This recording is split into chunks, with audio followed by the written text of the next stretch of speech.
SMRC dengan Profesor Saiful Mujani yang mengatakan bahwa secara empirik polarisasi di Indonesia dalam skala nasional itu tidak terjadi gitu. Polarisasi di DKI ya, menurut sejarah, karena saya lahir dan besar di DKI ya, sepanjang sejarah ini hanya bisa meningkat ketika ada sebuah peristiwa politik. Ya, mereka menggunakan istilah itu hanya ketika mereka melihat adanya dua kubu yang kemudian saling berantem dan sebagainya, langsung disebut, oh itu polarisasi.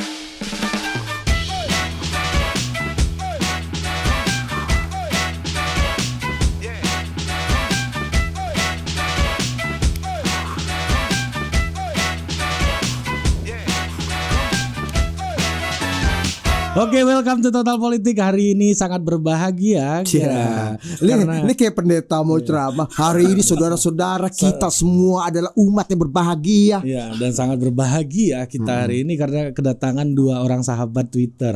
Oh, gue pikir lo berbahagia karena Israel nggak jadi kesini. Nah, itu yang lain yang bahagia, kayaknya Mas Ganjar yang bahagia. Tapi enggak, dia sedih katanya tadi. Iya kan, cuma dia menolak Israel tapi tidak menolak Piala Dunia. Iya, walaupun agak rumit itu ya. Kata Mas Ganjar, kita sudah persiapan mati-matian dari tinggal awal, sedikit lagi. Ya, sayang sekali kan. Ya. Mudah-mudahan percaya ya. Kalau PSI gue yakin masih percaya. PSI masih arahnya. Karena udah bilang udah apa boleh buat bos, sudah terlanjur. Oke, langsung. Kita kedatangan dua orang sahabat ya di Twitter. Tidak pernah berperang, tidak pernah gontok-gontokan. Kalau zaman dulu kita dulu kecil itu kan sahabat pena ya. Iya. Kalau ini sahabat Twitter dua orang. Betul. Dan memang mereka ini perwujudan dari kohesi sosial di sosial media itu mereka berdua ini. Ya. Dan yang pertama adalah dari The Little Red Dot Singapura. Ini lu tuh memakai istilah yang membuat di sana marah itu bos, sudah memicu permusuhan. Udah dipakai secara resmi. Memang ya. Udah jadi slogan. Oh gitu. Anda nggak pernah Singapura Anda. Jadi mereka udah afirmasi dengan. Udah kurang bergaul sama. Ini kawan ini kurang bergaul sama Yusuf Ishak ini, Prof. Enggak ya. Gue ini masuk kelompok Wijoyo, bukan harta, bukan ini. Bukan Benjamin. Benjamin Franklin. Lanjut. Oke. Profesor Zulfikar Amir. Selamat malam. Assalamualaikum warahmatullahi wabarakatuh. Waalaikumsalam. Di tengah kita tahu harga properti Singapura yang sangat mahal, beliau punya ruangan library dan ruang kerja yang sangat luas ya. Luar biasa kayaknya Anda itu. Kayak raya Anda. Rezeki anak soleh. Asal bukan ASN aja. Yang kedua ini juga sahabat Twitter rekan lamanya Prof Zulfikar juga yang membangun demokrasi yang berkeadaban. Dan setelah menghilang sebentar dari politik, sekarang akhirnya comeback lagi dengan mengusung Ganjar dan Yeni. Apakah setelah ini masih Ganjar apa enggak? Ada Dede Uki. Terima kasih. Assalamualaikum. Dede Uki Prayudi. Mantap juga. Lu satu SMA apa Bang Giring ya Bang ya? Satu angkatan. Berapa tunggu. Lu sebagai orang Giring harus tahu miking gini bos. Oh ya, siap. Emang dari dulu udah kayak gitu ya? Oh lu 34 ya? 34. Oh, 34 angkatan 2002. Gasper. Sangkatan mantan gue dong. Lu emang dari dulu ya memang. Siapa? Enggak, udah nanti aja. Oke, kita mulai ya hari ini. Kita mulai dari pemicu diskusi hari ini. Ya, ini kita riset terbarunya Prof Zulfikar ya. Sempat satu kali beliau melakukan riset bersama antara NTU dengan Pemprov DKI Jakarta ya, di bawah kepemimpinan Gubernur Anies Baswedan waktu itu ya, belum Gubernur PJ yang baru. Dan kemudian diafirmasi lagi, ditegaskan lagi lewat riset yang baru bersama Indikator Politik Indonesia yang hasilnya ternyata confirm. Ya, 11-12 ya. 11-12. Tulisannya nih, gue bacainnya tulisannya di koran Sindo beberapa waktu lalu mengungkap polarisasi di Jakarta. Intinya adalah studi ini mengonfirmasi studi yang kami lakukan sebelumnya dalam mengukur kohesi sosial di Jakarta yang dipublikasikan pada 16 Januari yang lalu. Gitu. Jadi intinya dengan kata lain polarisasi di Jakarta hanyalah mitos. Itu kesimpulannya. Mantap. Ayo Prof. mitosnya itu 2 kali riset ini udah bisa dikesimpulkan ini jadi aksioma atau gimana, Prof? Coba. Ya, istilah mitos itu adalah istilah yang sering dipakai oleh para ilmuwan sosial ya, untuk menunjukkan bahwa banyak realitas-realitas sosial yang kita anggap bagian dari kehidupan kita itu sebenarnya adalah imajinasi kita sendiri gitu, ya kan. Jadi Roland Barthes itu salah satu sosiolog yang menggunakan istilah mitos ya, bahwa modernisasi itu adalah mitos dan sebagainya gitu. Jadi tidak ada yang yang aneh di situ gitu. Nah, ketika saya menggunakan istilah itu dan memasukkan dalam kalimat bahwa polarisasi itu adalah mitos, itu adalah sebuah statement yang menunjukkan bahwa ada kontradiksi antara apa yang diimajinasikan oleh sekelompok orang dengan realitas sosial yang ada di Jakarta. Nah, kenapa Jakarta mungkin nanti kita bisa diskusikan secara detail gitu ya. Tapi Jakarta ini menarik karena dia adalah semacam Indonesia dalam skala kecil kan. Dan kebetulan memang selama 2 tahun terakhir saya melakukan 3 tahun terakhir saya melakukan riset di Jakarta terkait dengan COVID-19 dan ketahanan bencana gitu. Jadi riset yang saya lakukan kemarin itu sebenarnya adalah bagian dari proses untuk mempertanyakan klaim-klaim yang muncul di kalangan politisi, lalu kemudian pengamat politik dan sebagainya yang mengatakan bahwa masyarakat Indonesia itu mengalami pembelahan dan ini terjadi akibat efek polarisasi di dalam kontestasi politik gitu. Nah, termasuk UKI ini yang bilang ya, Prof ya, terbelah ya. Ya, Bung Uki dan banyak lah ya yang percaya bahwa masyarakat Indonesia khususnya di Jakarta itu mengalami polarisasi. Sebagai seorang ilmuwan ya saya ingin menguji ya kan, selalu melakukan verifikasi dari statement-statement yang menjadi narasi di publik gitu. Dan karena itu ya saya mengeluarkan sedikit tenaga dan energi dan sumber daya untuk mengukur polarisasi di Jakarta seperti apa gitu. Tadinya rencananya setelah riset yang kemarin itu saya mau melakukan survei lanjutan untuk mengukur polarisasi di tingkat nasional dan saya sudah menyiapkan instrumennya. Tetapi kemudian tiba-tiba muncullah SMRC dengan Profesor Saiful Mujani yang mengatakan bahwa secara empirik polarisasi di Indonesia dalam skala nasional itu tidak terjadi gitu. Jadi akhirnya riset saya itu saya batalkan, saya pakai untuk mengukur hal yang lain aja gitu. Dan ikut mendukung Prof Saiful ya maksudnya ya. Betul. Dan ini menarik sebenarnya karena apa yang dilakukan oleh Prof Saiful Mujani ya, itu memiliki kemiripan dengan apa yang saya lakukan Jakarta walaupun mungkin variabel sama metodenya agak sedikit berbeda. Tetapi instrumen yang saya siapkan untuk mengukur polarisasi di tingkat nasional itu mirip banget sama apa yang dilakukan gitu. Karena sebenarnya kan rujukan kita sama gitu. Studi-studi polarisasi itu sudah berlangsung selama 10-15 tahun terakhir dan sudah banyak referensi dan rujukan ya. Dan konsep-konsep serta framework yang dikembangkan oleh ilmuwan sosial gitu. Jadi tidak mengherankan kalau misalnya apa yang ingin saya lakukan itu mirip dengan apa yang sudah dilakukan oleh Saiful Mujani. Jadi saya tidak mau mereplikasi. Jadi saya pikir ya udahlah saya batalin aja, toh sudah terkonfirmasi kan bahwa polarisasi di Jakarta itu ternyata adalah mitos, dan kalau misalnya kita tarik ke tingkat nasional ke skala yang lebih makro ternyata polanya sama bahwa polarisasi itu tidak terjadi gitu. Oke, mantap. Jadi yang diomongin UKI selama ini itu apa itu, Prof? Berarti ya bahwa ini kita sudah terbelah masyarakat ini, lukanya masih menganga. Dan Anies Baswedan menjual ayat dan mayat, nah gitu kan tagline-nya kayak begitu kan. Itu ada Hermando. Iya, tagline-nya. Oh, tagline-nya. Kan UKI ini produk derivasinya. Lebih kelapa sawit ya. Ya, gimana Prof? Apa bukti-bukti empiriknya gitu ya kan? Dan bagaimana dengan komentar-komentar yang sampai saat ini masih dipercaya sahih bahwa ya tadi luka masih menganga. Dan nggak hanya ini loh, elit-elit politik nasional juga sepakat politik tanpa polarisasi ya. kalau memang nggak ada ya untuk kesepakatan mereka ini kan nggak valid juga gitu. Iya. Ya sebenarnya Presiden juga pidato juga begitu kan. Gimana, Prof? Ya sebenarnya saya mau dengar dari Bro Uki ini apa argumen yang menjadi landasan bahwa polarisasi itu benar-benar terjadi gitu. Oh gitu. Jadi kita dengarkan Uki dulu ya. Iya dong. Lu masih percaya bahwa seperti tadi kan tesis lamanya bahwa luka belum sembuh, masih menganga. Pembelahan masih terjadi karena dipicu sejak 2017 dan bahkan sebelumnya gitu. Gimana?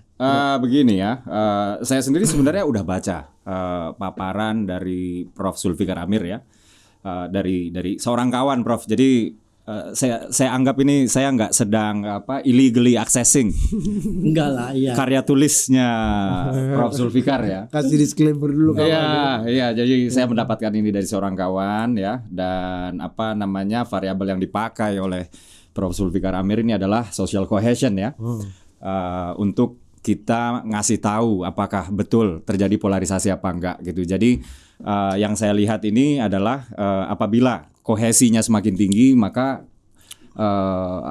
argumentasi bahwa polarisasi itu ada, itu berarti semakin lemah, kurang lebih seperti itu ya. Saya pikir saya sebetulnya menerima itu. Saya menerima itu. Tapi yang harus kita lihat itu adalah seperti ini.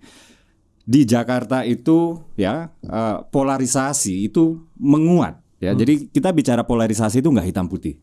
Ada yang polarisasi di tingkat level pemikiran, pandangan politik itu bisa terpolarisasi. Polarisasi itu enggak melulu seperti Pilkada 2017 ya, di mana ada spanduk-spanduk yang isinya itu seruan untuk membunuh ya, atau seruan untuk membantai etnis tertentu. Enggak selalu seperti itu. Tapi yang jelas kayak gini. Polarisasi di DKI ya, menurut sejarah, karena saya lahir dan besar di DKI ya, sepanjang sejarah ini hanya bisa meningkat ketika ada sebuah peristiwa politik, gitu. Nah, ketika ada sebuah peristiwa politik, terlebih peristiwa politik tersebut panggung-panggung demokrasinya kental atau dipenuhi dengan narasi-narasi yang berbau dengan sentimen agama, gitu. Nah, ketika kita berbicara Pilkada 2017, sebenarnya kita sedang membicarakan polarisasi di tingkat yang sangat ekstrim sekali. Saya bisa katakan demikian kenapa? Saya pribadi ya. Jadi suatu hari di WhatsApp keluarga saya, itu om saya itu mengirimkan sebuah gambar seorang elit politik ya, yang dimana elit politiknya ini om kandung saya ini adalah seorang 212 by the way. Jadi di keluarga kami juga macam-macam lah ya. Warnanya sangat pluralistik ya. Nah, kemudian dia mengirimkan gambar seorang elit politik yang dimana elit politik tersebut yang berseberangan ya saat pilkada tersebut dengan Pak Anies. Itu di gambar tersebut si elit politik tersebut sedang meniup kue ulang tahun, dimana di atas kue ulang tahun itu ada bendera komunis. Ya, kemudian saya katakan sama om saya, Om, jangan sebar yang seperti ini hoax. Karena kan kalau kita yang masih muda ini kan ngelihat ya tempelan-tempelan yang sesederhana kayak gitu kan, ini tempelan om gitu. Kemudian om saya katakan, Uki janganlah anti Islam kayak gitu. Nah ini yang membuat saya sedih. Kemudian saya sempat keluar dari WhatsApp grup keluarga. Jadi ya inilah curhatan sedikit ya yang saya alami gitu. Nah tadi kembali kepada argumen saya yang pertama bahwa polarisasi nggak terjadi begitu saja. Polarisasi terjadi karena ada sebuah peristiwa. Nah, peristiwa yang paling mempengaruhi polarisasi itu adalah peristiwa politik. Yang dalam hal ini adalah pemilu kah, pilkada kah. Terlebih lagi ketika pemilu atau pilkada tersebut itu kental dengan politisasi agama.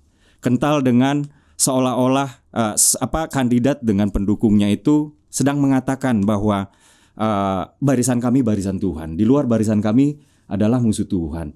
Sehingga kemudian di jalan-jalan bertebaran spanduk gitu ya, ganyang etnis tertentu, bantai etnis tertentu gitu. Dan ini adalah fakta sejarah yang kita nggak bisa bantah. Itu kapan tuh? 2017? 2016 sampai 17 lah. Panasnya itu di situ. 2016 sampai 2017. Itu. Iya. Nah, saya Prof. Zulfikar, saya nggak sedang mengatakan bahwa Pak Anies adalah orang yang paling harus kita salahkan di sini. Cuman ada dua fakta yang nggak bisa dibantah. Pilkada yang sangat kental dengan polarisasi bersentimenkan agama tersebut itu memenangkan Pak Anies Sandi. Itu fakta pertama ya. Lalu tokoh-tokoh yang melakukan politisasi agama adalah tokoh-tokoh yang memiliki kedekatan khusus dengan Pak Anies. Ya, ini adalah dua fakta yang kita nggak bisa bantah. Oke, nah itu argumen pertama saya ya. Di argumen kedua saya, baik itu Prof. Zulfikar ya, juga dengan indikator ya, itu melakukan survei polarisasi lah ya. Ketika keadaan nggak ada peristiwa politik apa-apa.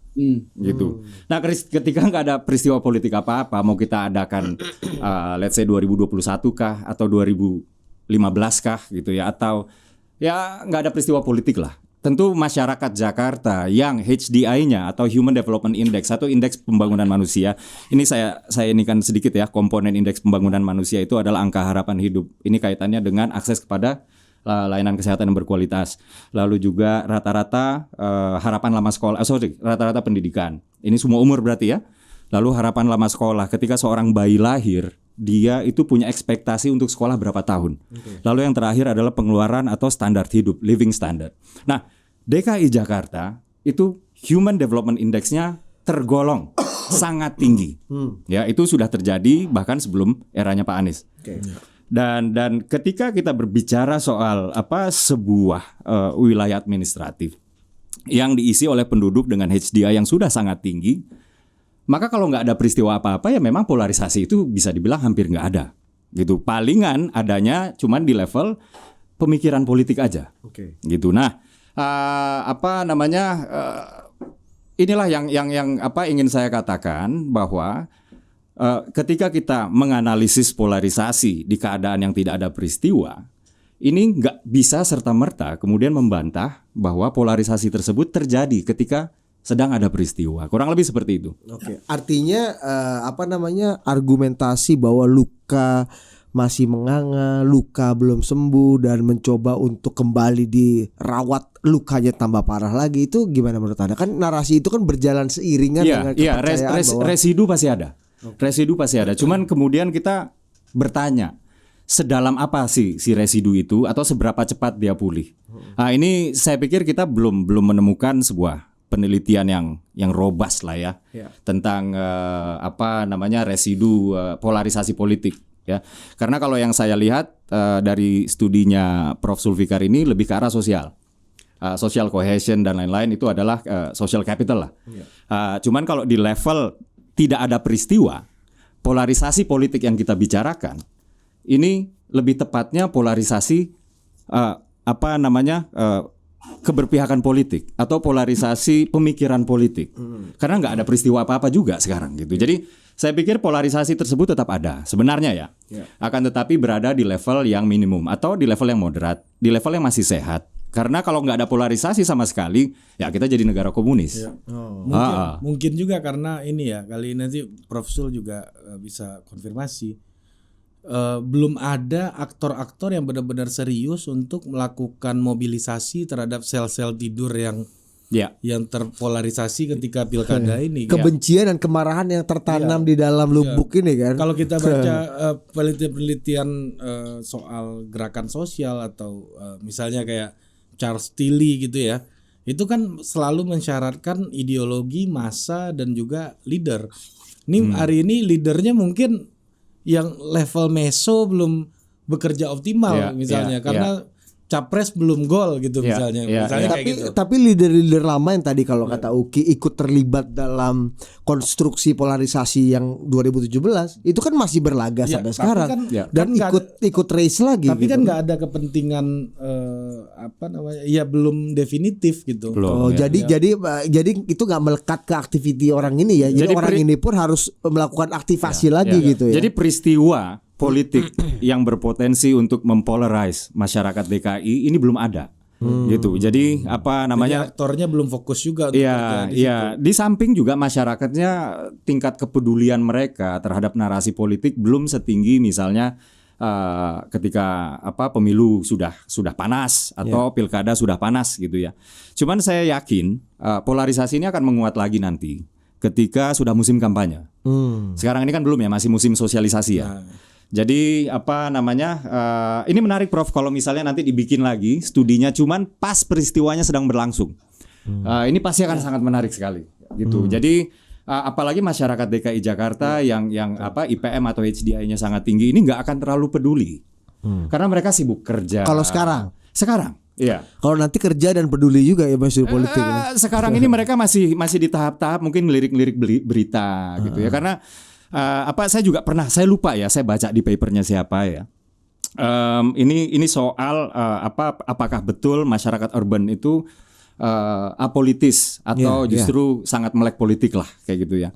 Dan ketika saya membaca source of information mereka gitu, ini menarik karena ada analisis soal TV dan sosmed. Masyarakat urban itu dia mau mencari informasi tentang politik itu di TV dan di sosmed.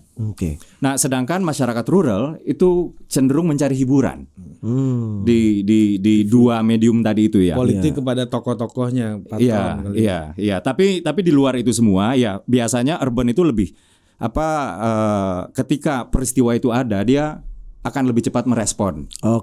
Lebih reaktif ya. Iya. Karena terkoneksi kan dibanding desa gitu. Dibanding desa. Tapi gimana lo menjelaskan ini tadi ya, lagi-lagi kesimpulan penelitiannya Prof Aso tentang kohesi, bahwa pada faktanya masyarakat Jakarta yang katanya memang terpolar dari segi pilihan politik, bahkan dalam momentum elektoral, mereka akan cepat recovery karena lagi-lagi misalnya mendekati kohesi sosialnya tinggi, mereka tetap saling mengenal, mereka tetap saling berbagi, percaya menitipkan rumah kepada tetangga percakapan. Kita masih agak ingat tuh bahas kuesionernya di sini soalnya. Kalau Anda pulang kampung, seberapa yakin Anda menitipkan rumah Anda dan mungkin sedikit harta Anda kepada tetangga Anda? Mayoritas menjawab pasti yakin gitu. Dan seberapa mengenal Anda ke 10 rumah ke kiri, 10 rumah kanan, kan artinya kan kalau tadi bilang kita di satu WhatsApp grup aja bisa live-livean, apalagi orang yang deket-deketan gitu kan. Nah, lu lihatnya gimana? Nah, hasilnya fine, hasilnya oke. Begini, kalau misalnya ini yang disurvei adalah warga DKI, harusnya warga di perdesaan itu lebih tinggi. Gitu. Jadi kohesinya harusnya lebih tinggi karena pertama warga DKI tadi itu dia. Saya nggak terlalu sebaran sampelnya. Mungkin Bang Sulfikar nanti bisa menjawab ya. Nah, soal sampel lalu ada catatan? Iya, sebenarnya ada. Nah, ini pertanyaan saya kepada Bang Sulfikar tempo hari soal sampel itu terjadi oversampling di beberapa variabel. Karena saya juga peneliti kuantitatif Bang Sulfikar. Tahu. Background saya demografer lah ya. Ya, jadi satu variabel agama ya. Di paparan Bang Sulfikar itu sampel pemilih lah, ini gara-gara gue ngomongin survei politik mulu. Iya, memang. Ya. Politik loh. Sampel muslimnya tuh 90% gitu. Sementara menurut data BPS ketika kita validasi ya, itu ada 80%. Terus habis itu kepemilikan rumah itu ada 50%. Kalau nggak salah versinya surveinya NTU ini 56 deh. Kalau nggak salah ya. Sedangkan ketika kita cek ke data BPS itu ada 48%. Nah, ini kesempatan Bang Sulfikar untuk menjawab ya. Kita nggak sedang berdebat ya Bang ya. Nggak seperti di Twitter. Di Twitter Anda suka debat ya beliau? Iya, cuman antara saya sama Bang Sulfikar ini membawa perdebatan itu ke perdebatan yang sehat. Nah, artinya kita nggak berdebat yang caci maki. Ya paling panas-panasan dikit oke lah ya. Karena ini Twitter ya. Nah, cuman perdebatan kita itu perdebatan yang misalnya gua bawa data, Bang Sulfikar yang ngoprek jeroannya. Kayak gitu-gitu tuh sering tuh. Kayaknya kawannya memang salah satu orang yang paling terkenal di pendukung Anies. Nggak, cuman di dalam demokrasi perdebatan politik harusnya begitu. Betul. Perdebatan politik harusnya begitu. Ini asik nih karena simetrik hubungannya. Kalau dikritik sama Prof Sulfikar, kalian ini terlalu overrated nih, terlalu ini siap ampun, ampun Prof, glosor, geletak, gitu kan kita malah berani bos. Kembali kepada si kohesi tadi ya. Satu ini adalah survei persepsi. Ya. Artinya survei persepsi itu apa yang berada di kepala masyarakat ya, bukan apa yang pernah terjadi. Ya. Lalu yang kedua, ketika kita ingin membandingkan antara Jakarta dengan daerah-daerah rural, pedesaan, saya nggak bawa datanya, cuman literatur sosiologi. Saya juga S1-nya lulusan sosiologi juga, Prof. Zulfikar. Social capital when it comes to trust satu dengan yang lain kayak gitu, itu di daerah pedesaan itu lebih tinggi. Tingkat saling mengenalnya itu lebih tinggi, tingkat saling menjaganya itu juga lebih tinggi. Artinya ketika kita berbicara social cohesion di DKI itu bagus, di pedesaan pasti lebih bagus. Nah ini gue pernah bahas ini sama Prof. Hasso di sini nih soal researchnya Hans Dieter Evers itu, Prof, soal bahwa DKI itu adalah kumpulan kampung gitu. Ya. Jadi memang ini kampung-kampung yang karena begini, ini analisis sosiologi saya ya. DKI adalah land of migrants. Dia heterogen. Dan dia sebagai area urban, dia tuntutan ekonominya sangat tinggi. Artinya saling mengenal satu dengan yang lain itu chance-nya lebih kecil daripada di pedesaan yang lebih homogen. Nah, Bang Uki, tapi dalam situasi hari ini menurut Anda, kan surveinya Prof ini nggak jauh-jauh hari-hari ini kan berarti. Nah, ini tensi belum naik nih. Berarti. Menurut saya surveinya memang dilakukan kalau nggak salah data gatheringnya itu 2021 ya Prof ya? 2022. 2022 ya. Ya. Tensi harusnya udah naik dong. Tensi Anies sudah Desember udah menyatakan didukung sama Nasdem ya. Belum. Ini datanya 2002 awal. Ini 2002 awal. Oh, belum. 2002 awal Bang Surya masih Erick Thohir The Rising Star. Masih gitu. Belum ada Ornas Anies belum ada, Bos. Jadi akan menarik nih kalau misalnya mungkin Bang Zulfikar mau menyisihkan resources, tenaga dan pikirannya soal sosial kohesi ini. Kalau resources berlebih kawan. Oh siap. Jangan lu tanya. Library-nya aja segede jangan gitu. Jangan lu tanya. Ini ada berapa petak tuh, ya kan? Nggak pakai bayar cash ya kan? Untuk melakukan riset yang sama, akan tetapi waktunya data gatheringnya dilakukan di saat peristiwa politik ini sedang berlangsung. Lebih kontemporer ya, apalagi nih situasinya sudah mulai panas. Oke, kita kasih hak jawab untuk Prof. Zulfikar. Hak jawab. Sebenarnya Pati Ngalangowang ini kan. Nah, ini tadi ide dari Bro Uki itu menarik banget dan akan sangat valid kalau itu dilakukan oleh Bro Uki. Gitu. Waduh, saya capek lagi ngurus disertasi, Prof. Ya kan? Atau gini, Prof. Zulfikar itu punya resource tapi nggak punya waktu. Ya, mungkin lu punya waktu tapi resource agak kurang. Beliau bisa kolaborasi. Jangan Prof dipakai kampanye. Ya, riset biasanya diverifikasi oleh riset gitu. Survei diverifikasi oleh survei gitu. Kan jadi lebih lebih valid gitu. Kita mau mengatakan bahwa itu mindsetnya peneliti memang begitu tuh. Ternyata polarisasi di Jakarta itu sangat dalam gitu dan buat saya kalau misalnya memang kesimpulannya seperti itu ya tidak ada masalah. Nanti kita lihat aja metodenya seperti apa, kemudian definisinya seperti apa dan sebagainya gitu. Tapi saya mau kembali yang paling awal tadi ya, sama Bro Uki ya mengenai polarisasi ya. Jadi ketika kita menggunakan kata polarisasi, sepertinya banyak orang di Indonesia menggunakan itu secara semena-mena gitu. Dalam arti mereka menggunakan istilah itu hanya ketika mereka melihat adanya dua kubu yang kemudian saling berantem dan sebagainya langsung disebut itu polarisasi gitu. Ya kan, wajar-wajar saja kalau misalnya istilah itu digunakan oleh orang yang yang awam terhadap teori-teori dalam ilmu sosial gitu. Tapi kalau misalnya kita bicara tentang polarisasi di dalam kaidah akademis, kita bicara tentang satu fenomena yang sifatnya itu relatif permanen, ya, sama seperti kohesi sosial gitu.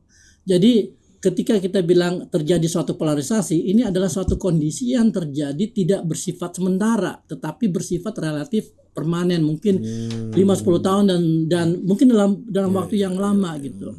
Dan itu yang dilakukan oleh peneliti-peneliti di Amerika, di Eropa, ya, lalu kemudian di Australia, yang melihat bagaimana polarisasi masyarakat di Amerika Serikat misalnya itu sudah terjadi sejak awal tahun 2000-an ketika Al Gore itu kalah gitu. Ya kan, dan terjadi jurang yang semakin dalam antara pendukung Republik dengan pendukung Partai Demokrat di dalam isu-isu yang sangat penting dan sangat krusial buat masyarakat, misalnya masalah kesehatan, masalah pekerjaan, masalah migran dan sebagainya ya.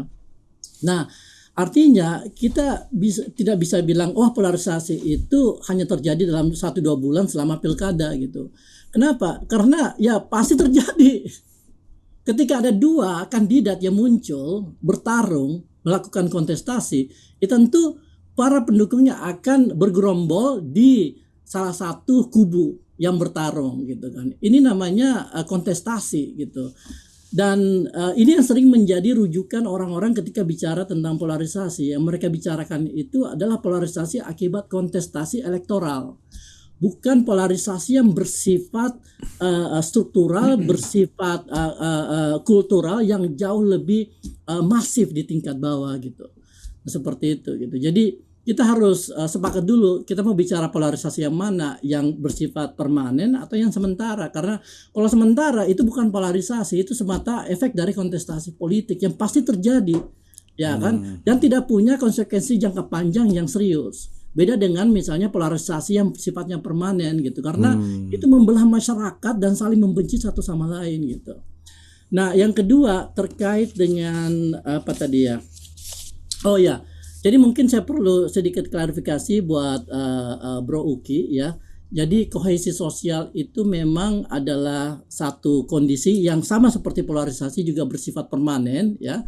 Dan saya setuju banget bahwa di masyarakat pedesaan biasanya kohesi sosial itu semakin tinggi. Kenapa? Karena hubungan antar warga itu berlangsung secara lebih secara lebih intim gitu ya, karena ya sebagian besar kehidupan mereka dalam satu hari 24 jam itu banyak yang sangat tergantung pada satu sama lain gitu. Beda dengan misalnya di kota, di daerah urban di mana banyak individu-individu yang lebih independen dan kemudian hubungan dengan orang lain itu bersifat transaksional. Misalnya saya mau beli kopi gitu ya lewat GoFood. Ya udah, orang yang membawa kopi adalah orang yang saya bayar dan saya tidak perlu akrab sama dia gitu. Ya kan? Tetapi kemudian Jakarta itu seperti tadi Ari bilang adalah satu ruang urban yang terdiri dari kampung-kampung perkotaan ya, istilahnya itu kampung lah ya, kampung yang terdiri dari perumahan yang legal tapi juga banyak perumahan-perumahan yang istilahnya itu informal settlement gitu ya kan. Nah, disinilah tempat di mana kohesi sosial itu diproduksi. Jadi kampung-kampung ini menjadi kantong-kantong produksi kohesi sosial yang sangat kuat gitu. Dan perilaku dan pola kehidupan yang ada di masyarakat perdesaan yang bersifat sangat guyup, kemudian sangat akrab itu terbawa oleh mereka gitu. Dan survei kita menunjukkan bahwa ternyata identitas etnik itu memiliki korelasi yang sangat kuat terhadap kohesi sosial. Gitu. Ya, semakin homogen, semakin kohesi biasanya, Prof ya. Dia nggak justru menarik, semakin heterogen dia semakin tinggi kohesi sosialnya gitu. Ya, nah terkait dengan oversampling ya itu memang tidak bisa kita kontrol ya, karena waktu itu samplingnya itu kita lakukan secara tatap muka dan saya dibantu oleh Pemprov DKI khususnya UPT Statistik yang sangat baik berbaik hati melakukan survei itu tanpa saya bayar gitu. Padahal kalau misalnya dihitung-hitung ya mereka pakai enumerator 500 orang loh. Dan kita kemarin ada pertanyaannya Bro Kri ya, stratanya di mana? Stratanya itu di kelurahan sebenarnya. Jadi kelurahan kita jadikan strata di mana kita mendapatkan responden sesuai dengan komposisi penduduk di kelurahan itu terhadap total populasi. Sampling frame-nya kelurahan ya berarti ya bro. Betul. Tapi memang kalau misalnya Muslim itu ya oversampling karena kita nggak bisa kontrol, tapi kemudian kita lakukan penyesuaian. Yang jelas oversampling itu sesuatu hal yang sering terjadi, jadi bukan sesuatu yang totally sangat fatal gitu ya dalam kesalahan itu. Tapi kemudian ya kita tinggal melakukan penyesuaian di dalam menganalisa itu gitu. Nah, jadi ada analisa di mana variabel agama itu tidak terlalu kita masukkan misalnya karena ada hubungan antar keluarga itu antar RT RW dan sebagainya itu lebih kita lihat dari variabel kondisi urban di mana mereka berada ya. Tapi yang menarik memang kalau kita lihat ya bahwa waktu itu kita hitung secara berbeda ya antara kelompok Muslim dan kelompok non Muslim gitu. Dan memang kalau kita ukur kelompok non Muslim itu kohesi sosialnya relatif lebih rendah dibanding kelompok Muslim.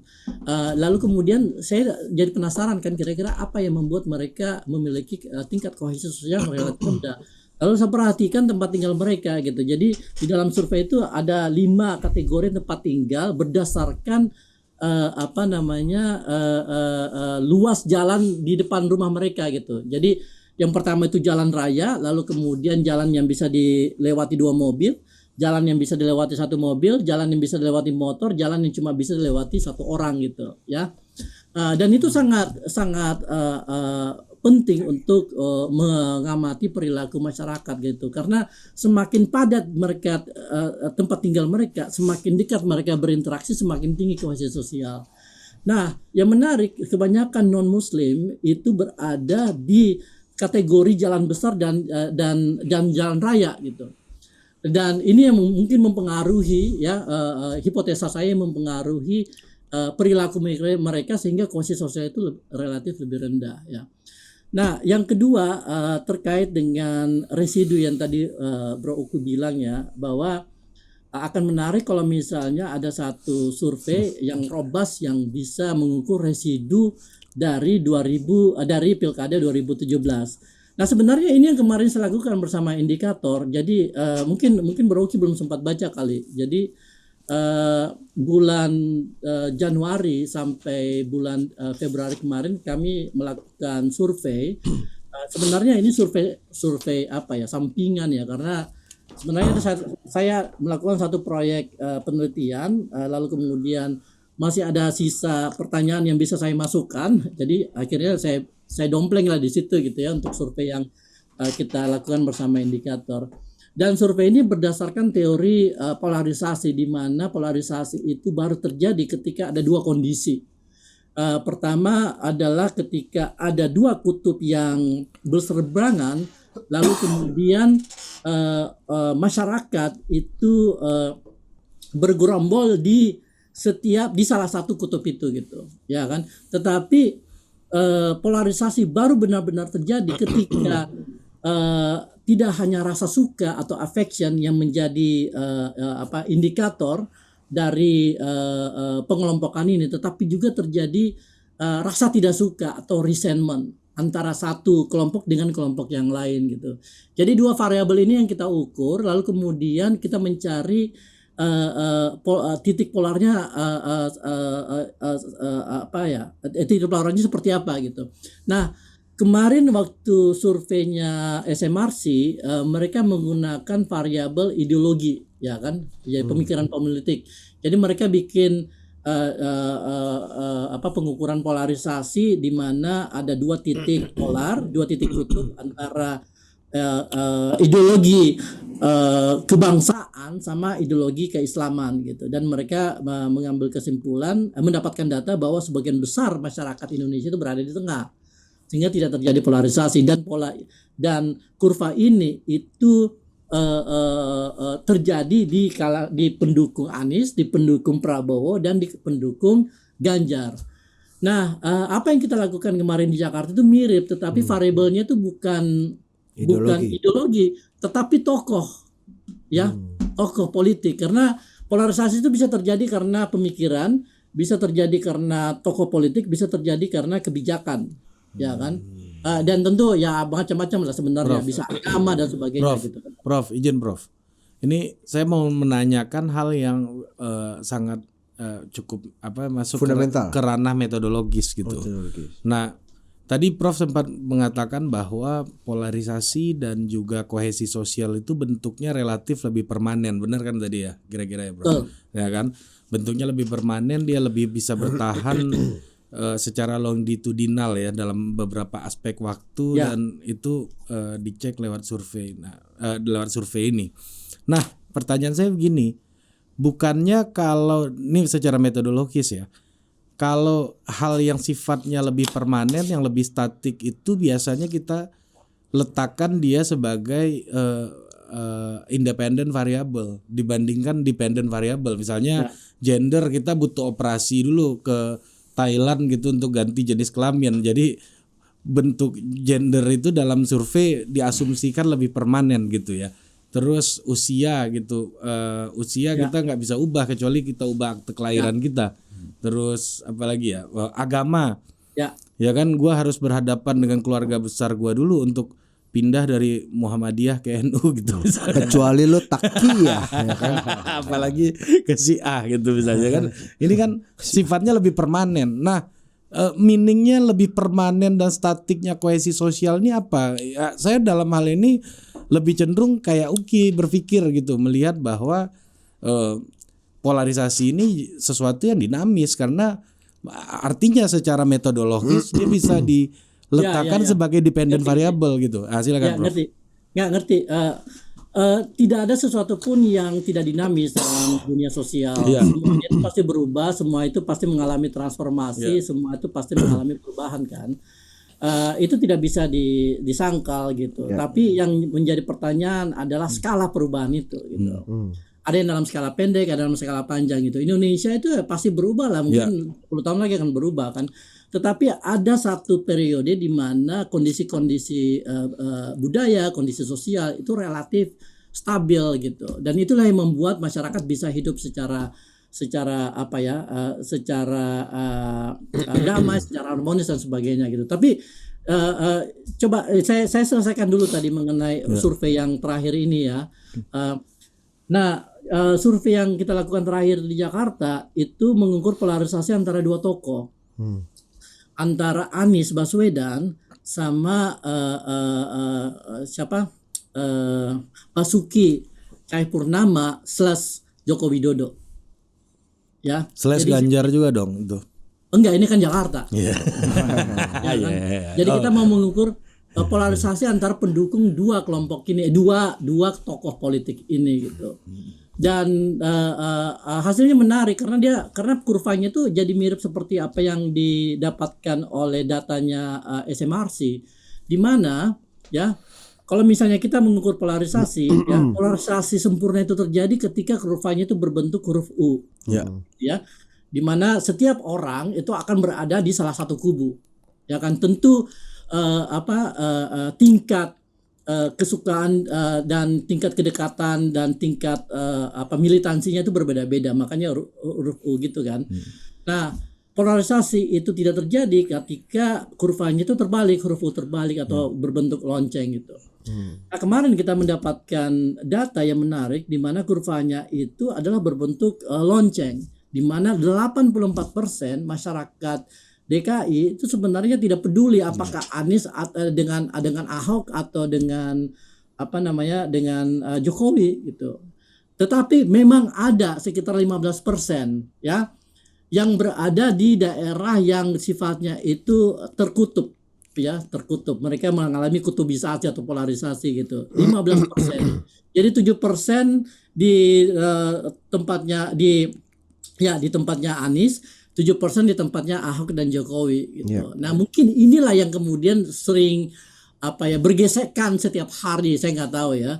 Tetapi itu menarik juga ya, bahwa sebenarnya ada pengelompokan itu, tetapi secara statistik itu tidak signifikan, dan secara agregat kita bisa mengatakan bahwa sebenarnya polarisasi tidak terjadi karena 84% warga DKI itu berada di tengah gitu. Nah, Prof, ini menjelaskan melihat survei-survei terkini nih. Kalau saya melihat survei terkini itu, saya sampai ke satu hikmah gitu ya, bahwa melihat Prabowo dan Anies dan Ganjar itu ada di 3 besar survei.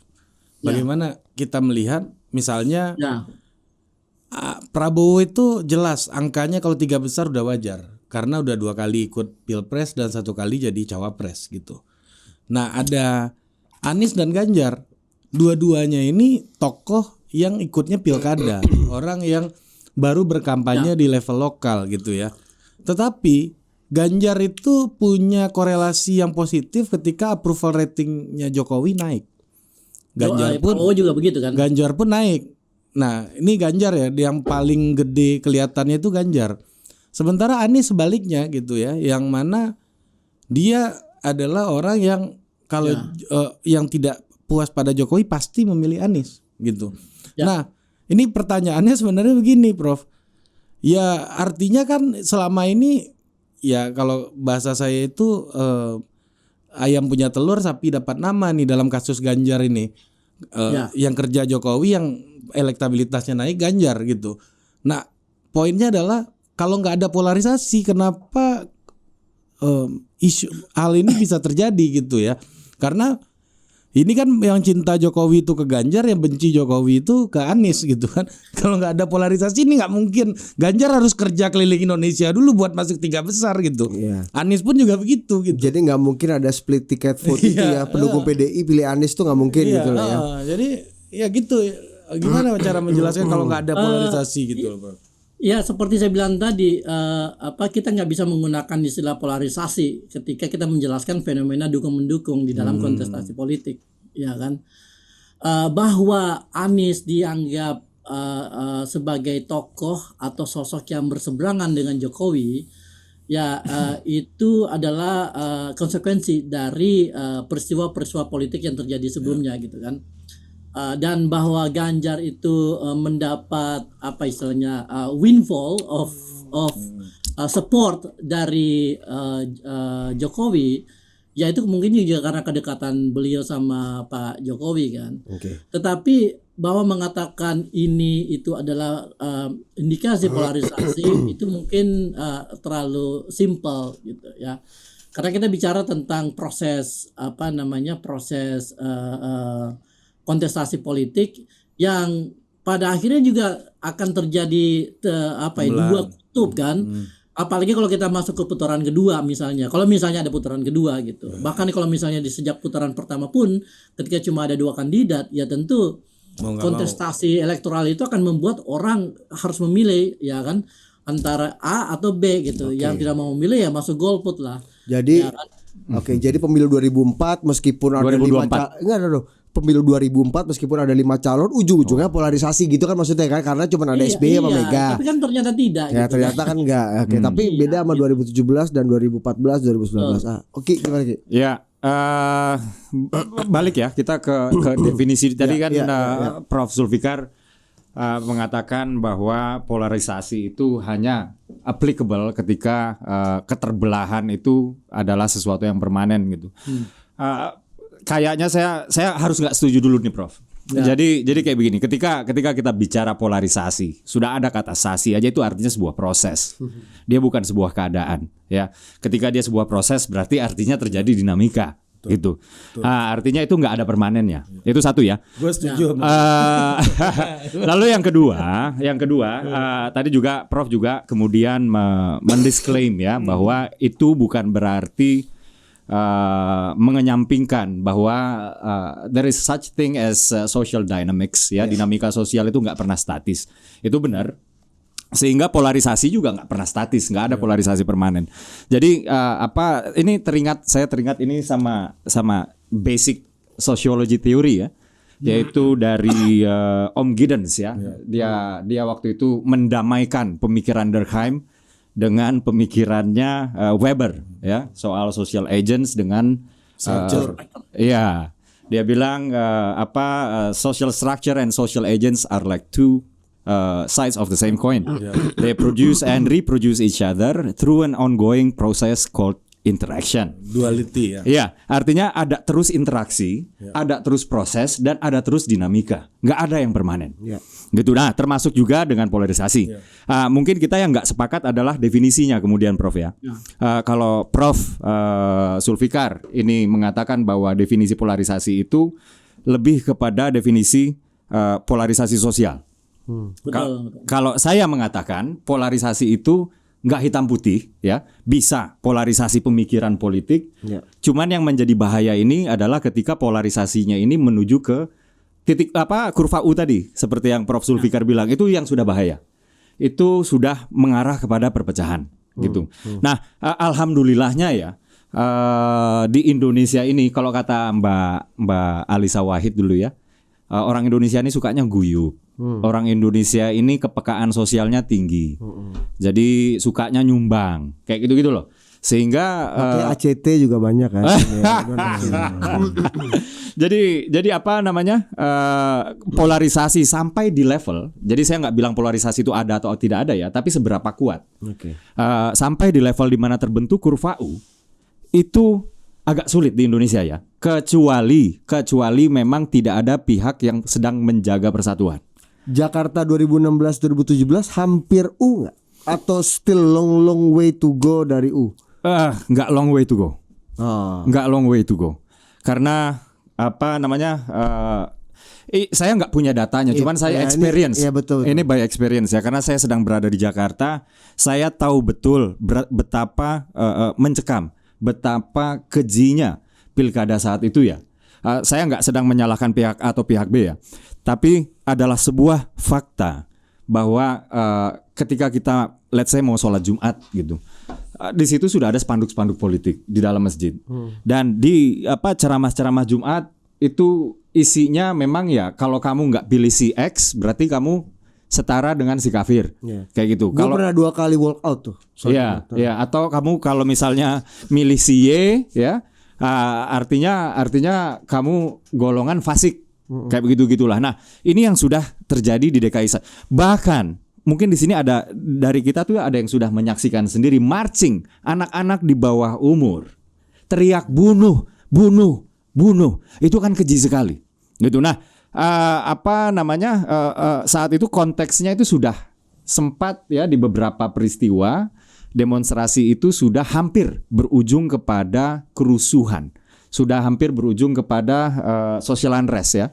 Dan basisnya adalah sentimen agama. 4.11 sudah hampir bakar-bakar, Bos. 4.11 Iya. ya. Meskipun orang-orang mengklaim 212 tidak ada satupun tanaman rusak, tidak ada satupun sampah bercecer. Ya itu kan narasinya. Nah, inilah ini kemudian saya juga sempat ngobrol ya dengan salah satu tokoh Nasdem ya, Pak Taslim ya. Kabar baiknya adalah Nasdem sebagai salah satu yang sudah confirm untuk mendukung Pak Anies itu mengatakan bahwa kita nggak mau.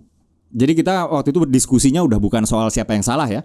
Cuman kita sepakat dulu bahwa Pilkada 2017 itu politisasi agama dan Pilkada 2017 itu kejam ya.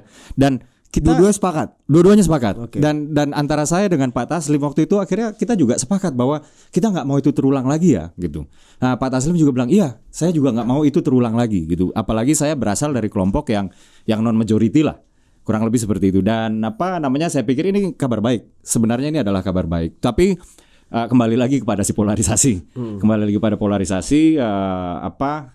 Kita sama-sama berharap ya supaya di dalam kontestasi pemilu tadi bahasanya Prof Zulfikar adalah kontestasi pemilu yang bernama kontestasi politik yang bernama pemilu ini seyogianya kalau dalam istilah political science kan disebutnya ini adalah pestanya demokrasi ya. Dan yang namanya pesta itu istilah Orde Baru itu. Pesta demokrasi. Ya, saya ralat. Terima kasih. Yang cuman saya lanjutkan sedikit ya, Prof Zulfikar. Yang namanya pesta itu sampai seyogianya ketika ada perbedaan warna itu harusnya dirayakan. Maksud saya dirayakan di sini adalah rakyat yang merayakan. gitu. Artinya kayak gini, kita sama-sama sepakat bahwa politik gagasan itu harusnya memenuhi ruang-ruang demokrasi. Ketika politik gagasan memenuhi ruang-ruang demokrasi, tetap polarisasi itu ada, tapi di level yang wajar, ya. Polarisasi politik maksud saya kalau meminjam pemikiran Prof Zulfikar, tapi masih di level yang wajar. Dan semakin banyak gagasan yang bertarung, yang diuntungkan itu adalah publik. Karena semakin banyak gagasan yang bertarung, publik kemudian menjadi juri, kemudian gagasan yang terbaik yang akan menang. Kurang lebih seperti itu. Sementara politik identitas, on the other hand, dia hanya akan melahirkan pemimpin yang nggak berkualitas.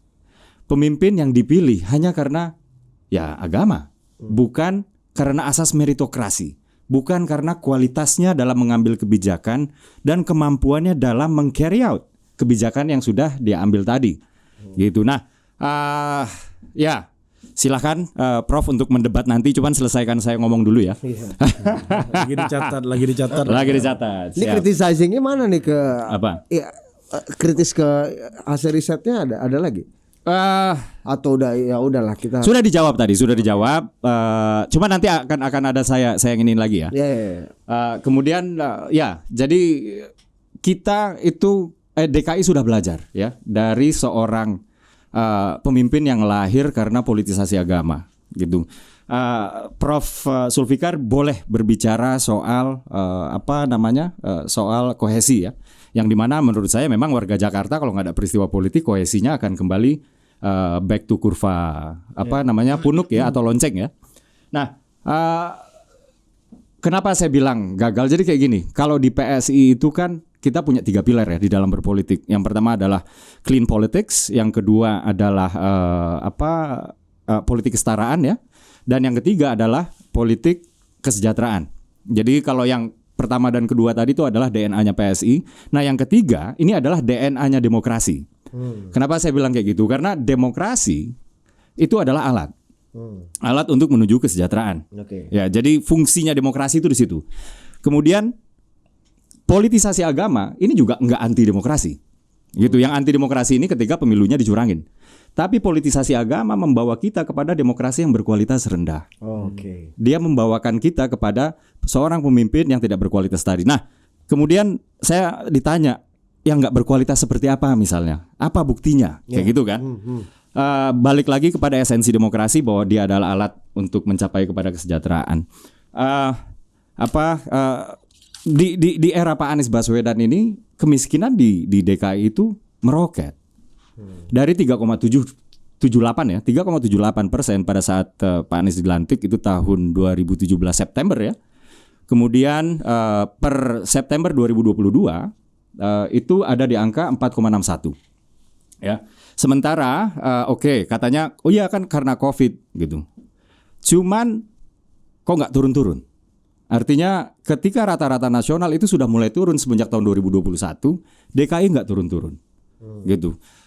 Rata-rata nasional bahkan sudah mendekati level hampir sebelum COVID. DKI nggak turun-turun. Kemudian ada lagi juga yang bilang, damage-nya di DKI karena COVID ini lebih gede dan lain-lain. Karena DKI itu lebih compact dan lain-lain. Tapi mereka lupa juga bahwa DKI juga punya privilege. Privilege-nya adalah masyarakat di DKI ini melek informasi. Privilege-nya adalah masyarakat di DKI ini IPM-nya itu setara dengan sebagian bangsa Eropa. Infrastruktur di DKI itu juga paling bagus ya. Sehingga of course ketika kita membedakan antara DKI dengan yang lain pasti ada perbedaan di sana sini. Cuman itu seharusnya bukan menjadi excuse gitu. Nah, inilah yang saya pikir artinya politik atau pemilu gagal yang membawa menghasilkan pemimpin yang buruk juga gitu. Iya, dana PEN misalnya itu dipakai untuk bangun stadion. Gitu, padahal yang namanya PEN itu kan memang program pemulihan ekonomi nasional. Stadionnya keren, Bos. Bisa dipakai buat konser Dewa. terus penonton konsernya pada komplain karena susah keluar. Cuman itu bagus. Enggak, cuman itu ada itu adalah hal lain ya. Let's say stadionnya itu memenuhi standar internasional, let's say ya. Walaupun kemudian PSSI aja menganggap untuk Liga Nasional aja belum layak ya. Let's say stadionnya memenuhi standar internasional, itu pun juga rasanya nggak pantas gitu. Nah, inilah yang kita dapat ketika kita memenangkan seseorang melalui politisasi agama, karena seseorang tersebut terpilih ya karena sentimen agama tadi itu loh. Tadi ditanya juga ya. Saya masuk ke bab berikut ya. Ada nggak sih yang dikritisi lagi? Ada nih dua hal lagi nih, Prof. Hal yang pertama adalah saya nggak sepakat ya, Prof ya. Ketika Prof Zulfikar mengatakan oversampling adalah hal yang biasa.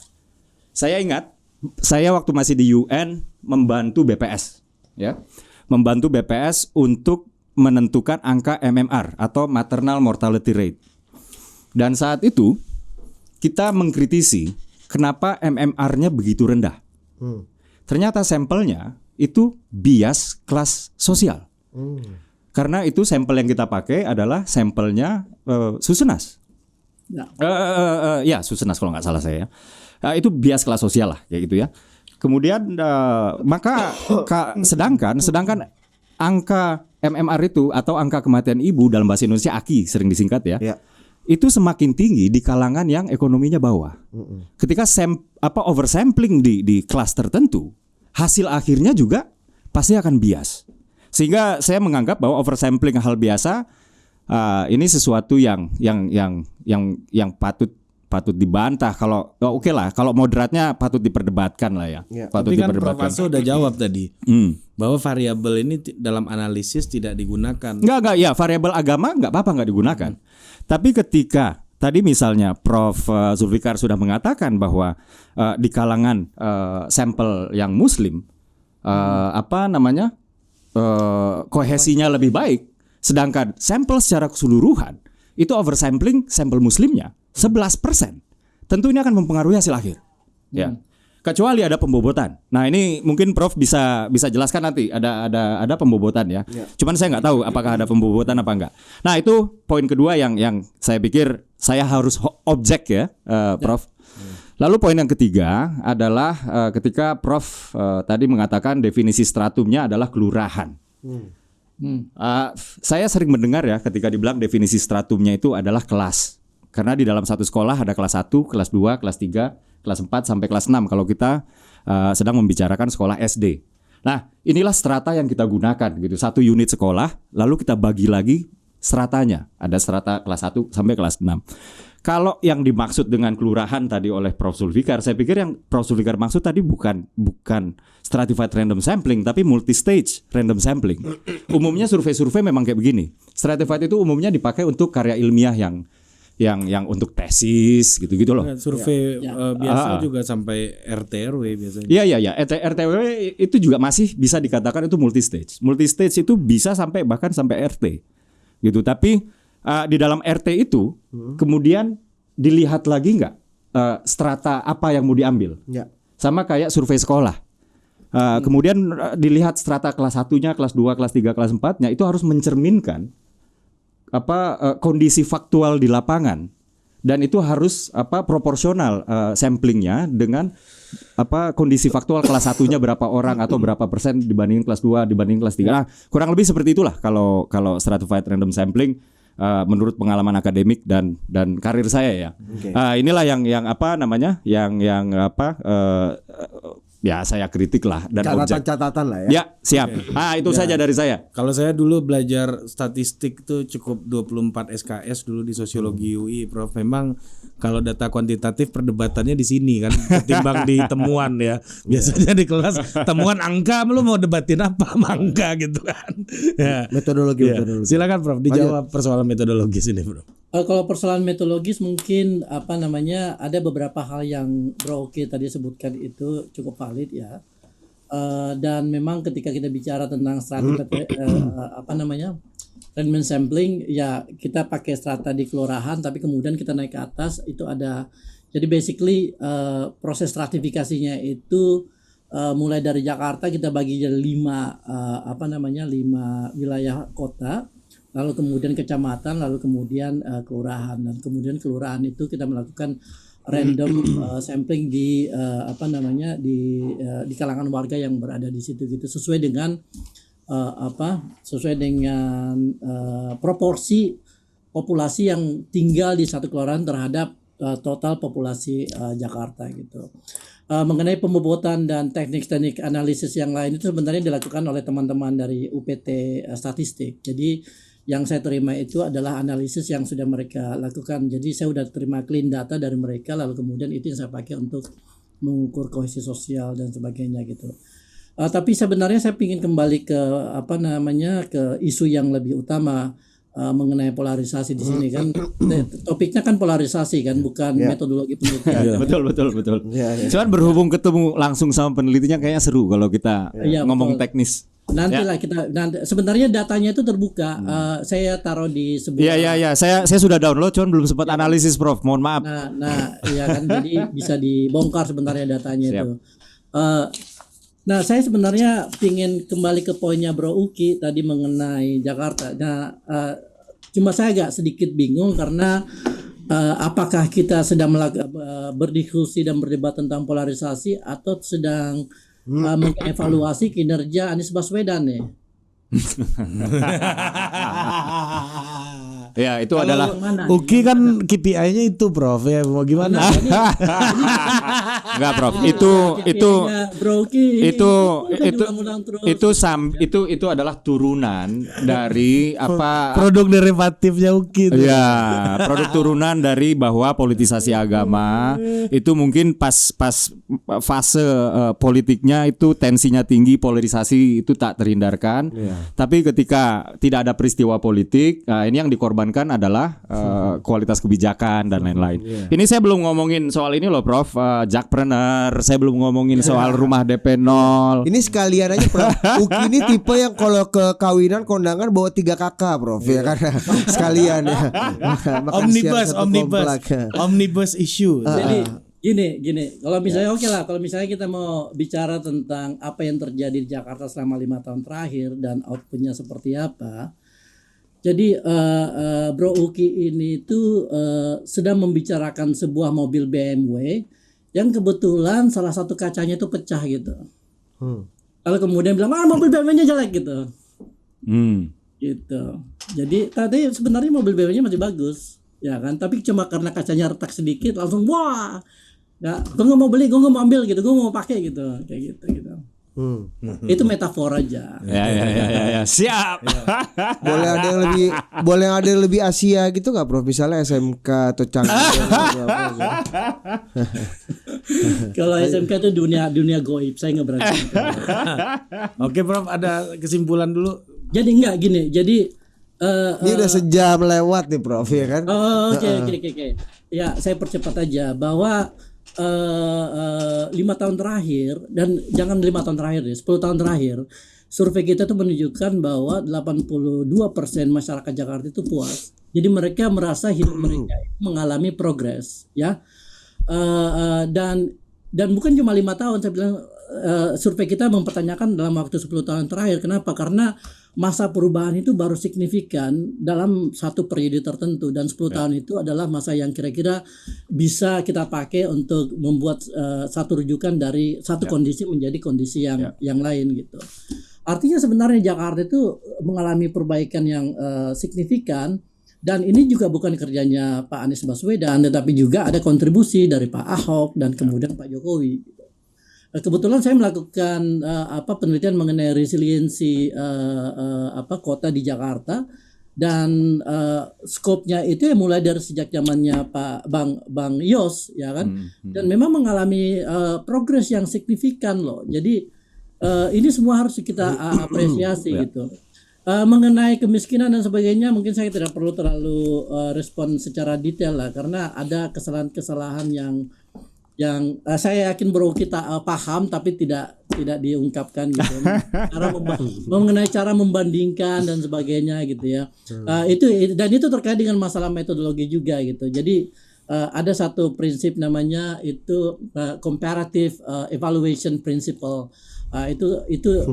Cara bagaimana mengkomparasi antara satu hal dengan hal yang lain secara objektif. Tapi kita nggak perlu bicara ini secara detail sekarang gitu.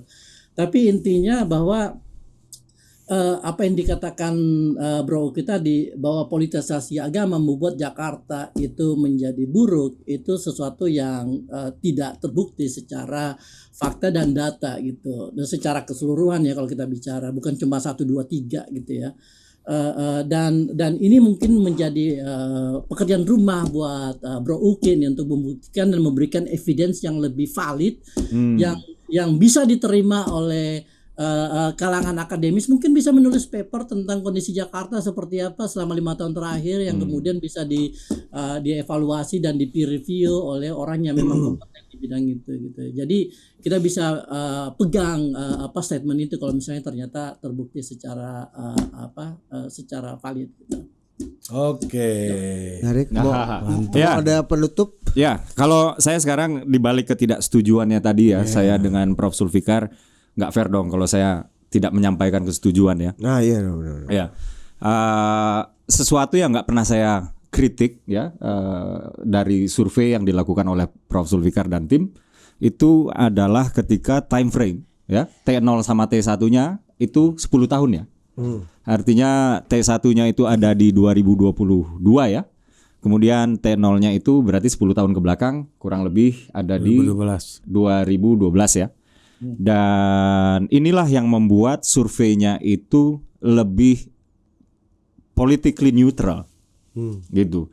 Karena ketika kita ingin mengukur kinerja seorang tokoh pemimpin, tentu baseline-nya adalah ketika dia dilantik. Yeah. Kemudian end line-nya adalah ketika dia lengser atau mungkin belum lengser tapi waktu terkini, gitu ya. Nah, kemudian Prof Zulfikar dengan analisis sosialnya mengatakan bahwa perubahan belum terasa ketika itu masih dalam jangka waktu yang terlalu dekat, dan itu memang benar.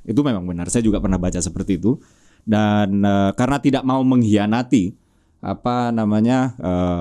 prinsip akademiknya, mungkin Prof Zulfikar kemudian mengambil time frame-nya 10 tahun. Dan inilah kemudian analisisnya menjadi politically neutral lah ya. Jadi penutup dari saya adalah apresiasi lah ya.